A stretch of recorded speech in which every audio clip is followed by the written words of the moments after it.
What's up, folks? Steve Maddox, Real Talk Japan here. I've got an update uh, for you on the supermarket incident that I talked about in my video yesterday, and I'll try to put a link in the description so you can go back and look at that. I don't want to rehash too much of what happened, but I got an update, and the update is that I got an email right here from the from corporate head office responding to my email that I sent on Saturday. And so just to sort of recap real quick, Saturday I went to the grocery store near my house. I've been going there for like 9 years, 9.5 years, whatever it is. And they were having an event, and they were cutting up a tuna, a big tuna, and they were selling it, fresh tuna. And they were handing, and there was a crowd there, about like 20, 30 people gathered around watching this guy, this employee, cut up this tuna. And it was really, and the thing of it is real calm. There's like 20, 30 people, just sort of regular customers, just kind of standing around the counter area over there, just kind of watching. And like, wasn't like anybody was like clamoring around or moving around or pushing and shoving or anything like that. It was just real. It was, which in itself was just kind of, kind of part of what was so intriguing to me about it. And I stood there and watched, and I was like, trying to figure out what was going on, because these people were literally just standing there, right? And I was like, what is this? Like, it was just, there was no like real emotion to it or excitement or anything. It was just people standing there. Anyway, so they're standing there, and then right over there by where the crowd was gathered, an employee puts a tray of samples on the counter that was right in front of these people. And again, like, I don't know, 20, 30 people maybe. And so the people over there, they're grabbing samples. And then the people in the back where I was couldn't get to that tray, and I couldn't even see the tray from where I was standing. So to give samples to all the people who were in the back, this guy comes out wearing a white shirt, like a manager type, comes out and hands samples to everybody, and then turns around, sees me, and then runs away. So I didn't get a sample. And again, this has nothing to do with tuna. As I explained in the video from yesterday, it's about power. And that's the part that's so depressing to me. So anyway, I came home on Saturday and I was just all like freaked out, about this, as I explained in the other video. I'm trying to process it. And I thought, I'm going to see what Google AI has to say about it. So I sent, I just started chatting with Google AI about this event, and just kind of curious about what Google AI would tell me, what the database of information Google AI is using to, answer questions to people in Japan, about Japanese culture. I'm wondering what they'll come up with. And so sure enough, AI says, you should complain, you should write an email, complaining to management or to head office. You can send a complaint email to head office and corporate. And so we're in Osaka. So I guess the way the company's set up, they have their head office in Tokyo, and they have a regional office here, whatever. I don't know. Anyway. So and then they've got a website where you can submit customer comments and complaints or whatever, right? So Google explains all this to me, and then actually writes on its own, writes the complaint email, right, in Japanese. And and I'm like, complaining is meaningless. And I'm going to explain why it's meaningless, because it's about power, right? You cannot complain to power in Japan.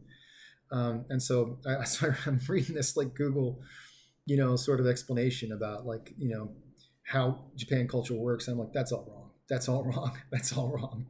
And it's always wrong. It's every single time I do that with Google, they get it wrong. Like, well, maybe not every time, but a lot of it is just a very, very sort of like a very, not a very deep understanding of Japan. Let's put it that way. So, and then sometimes when you push it, they kind of go, oh yeah, you're right about that, or whatever. Anyway, so it says do that, and I'm like, it's a waste of time.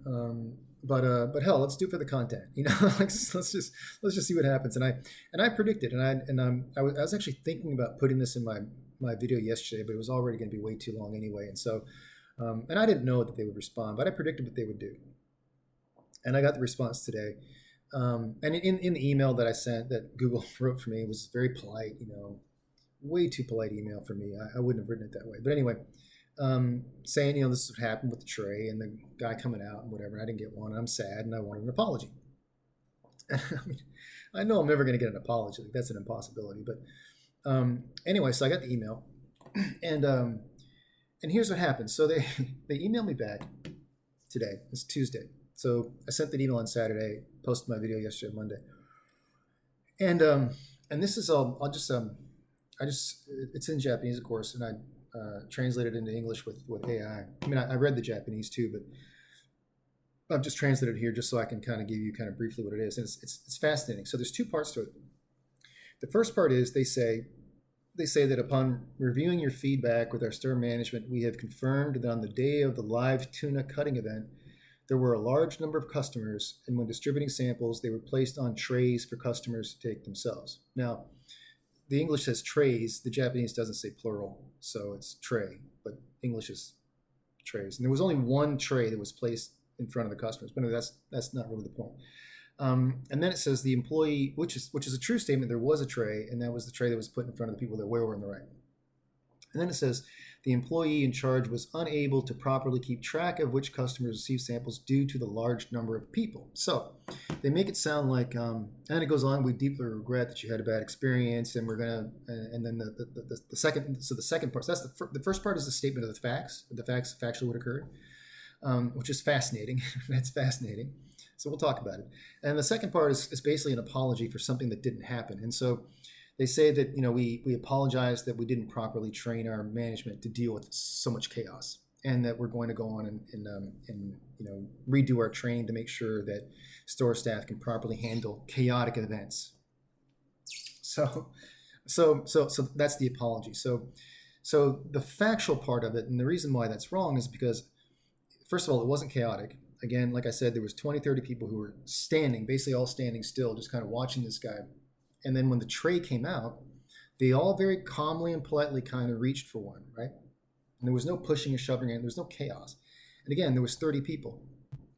And the samples that I think were like sort of the ends and odds, kind of the parts that couldn't be used, there couldn't be sold. So like the scrap part, probably, maybe, I don't know. I didn't get to try it, so I don't know. I don't know what it was. But just from the little bit I could see in the back, it looked like that's what it was. I don't know. Anyway, so there's no. All he had to do was look out and count the numbers, right? So, and it's not like there was a limited amount of fish that like leftover scrap fish that they could use for these samples. So it wasn't like this was a difficult task, and there was no chaos. So, and again, literally, the guy came out from the left with a tray to hand to the people who couldn't reach the tray. And they make no mention of the second tray. They talk only about a tray, and they describe one tray, and they describe it as really chaos, really chaotic, and it was crowded and chaotic, and the manager was just overwhelmed by the chaos. And unfortunately, our training didn't teach the manager how to deal with so much chaos at a live event. And so we're gonna make sure we properly train our managers, our employees, to deal with such chaos, right, whenever it occurs. So the problem wasn't the first tray. The problem was the second tray, which the guy walked out, handed the others, and then when he walked past me, there was still 10 samples there, right? Something like 10 on his tray, and then he ran away. So they describe a series of events. They describe an event that didn't happen. And then they apologize for something that also didn't happen, right? So it's an apology about nothing. So what's so interesting about this email? Well, what's interesting about it is that it's part of it is, see, the thing of it is that in Japan, when there's conflict, any kind of conflict, the knee-jerk reaction to that conflict is to minimize it. And anytime somebody complains, anytime there's any kind of conflict of any kind, the initial response is to minimize it, pretend that it didn't happen, to make it just sort of go away, to ignore it, right? I mean, again, when I was at the jewelry company, and I mean, I had and again, I was fighting, butting my head up against culture every single day without knowing it. And so yeah, I had a lot of that stuff, and I had a lot of complaints to people, and I would do that. Every single time, the response that I got followed this pattern, where it was minimize and then just sort of ignore and just kind of like make it go away. Just kind of hope it goes away. Wait for it to go away, right? It's not going to be resolved. So there's this sort of minimization thing, and I know this also because when I worked at the jewelry company, one of the things that I did, and I discussed this yesterday, one of the things that I did was I drafted emails or helped participate in the drafting of customer service emails in English, right? So the Japanese side would do their side and I would do the English side, whatever. And that's the way we would handle customer complaints a lot of the times, was to minimize, and then if we had to apologize, we'd apologize for something that didn't really happen, or there'd be something, I don't know, some sort of like kind of non-apology, non-answer kind of thing, whatever.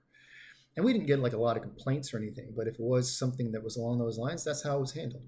And every time I had a complaint, that's how it was handled. Every single time, same way. So when AI said you should complain, I thought, this is what's going to happen.